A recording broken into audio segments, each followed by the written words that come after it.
السلام علیکم تمام سننے والوں کو اور دیکھنے والوں کو۔ آپ دیکھ رہے ہیں Islamic talk and I'm here to talk about Islam. کیا آپ نے کبھی اس بارے میں سوچا ہے؟ اللہ تعالیٰ قرآن میں فرماتے ہیں کہ میں نے زمین اور آسمان کو 7 دن کے اندر اندر مکمل کر لیا، اور 7ویں دن اللہ تعالیٰ جا کر عرش پر ٹھہرے۔ کیا آپ نے کبھی یہ بات سوچی ہے کہ نمبر 7 میں ایسا کیا امپورٹنٹ ہے کہ نمبر 7 جو ہے وہ قرآن پاک میں کئی دفعہ یوز ہوا ہے؟ اور آپ یہ بات بھی جانتے ہیں کہ ہفتے کے جو دن ہوتے ہیں وہ بھی 7 ہوتے ہیں۔ کیوں 7 ہوتے ہیں؟ 8 کیوں نہیں ہوتے؟ اور 7ویں دن یعنی کہ جمعہ مبارک کو سب سے بڑا دن کہا گیا ہے، سب سے بڑا برکت والا دن کہا گیا ہے، اور یہ تمام دنوں کا سردار ہے۔ اور خانہ کعبہ کے طواف کا جو حکم ہے وہ بھی 7 مرتبہ دیا گیا ہے۔ 7 ہی مرتبہ صفا اور مروہ کی پہاڑیوں کا چکر لگانے کا حکم دیا گیا ہے، اور 7 مرتبہ ہی شیطان کو حج کے دوران کنکر مارے جاتے ہیں۔ ایسا 7 نمبر میں ایسا کیا ہے؟ سورہ فاتحہ جو آپ ہر نماز میں پڑھتے ہیں، 5 نمازیں فرض ہیں، آپ سورہ فاتحہ 5 نمازوں میں پڑھتے ہیں، اس میں بھی 7 آیات ہیں۔ ایسا کیوں؟ اور 7 سال کے بچے کو ہی اسلام میں نماز پڑھانے کا حکم دیا گیا ہے۔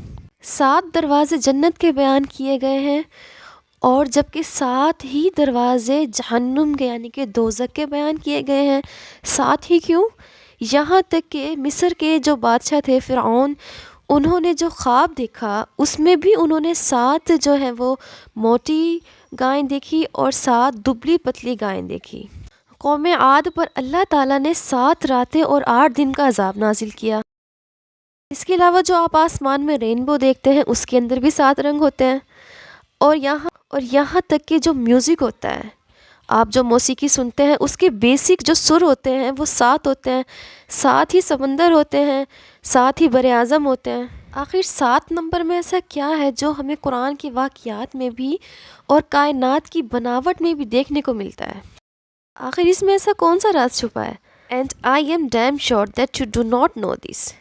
یہ تمام راز، یہ تمام ہسٹری، تمام مسٹری صرف اللہ کی ذات کو پتہ ہے۔ اللہ تعالیٰ نے انسان کے جسم کا ایک ایک حصہ، ایک ایک ہڈی کا جوڑ ایک خاص ترتیب سے بنایا ہے، اور اسی طریقے سے جانوروں کا اور پودوں کا اور کائنات کی ہر شے کو بنایا ہے۔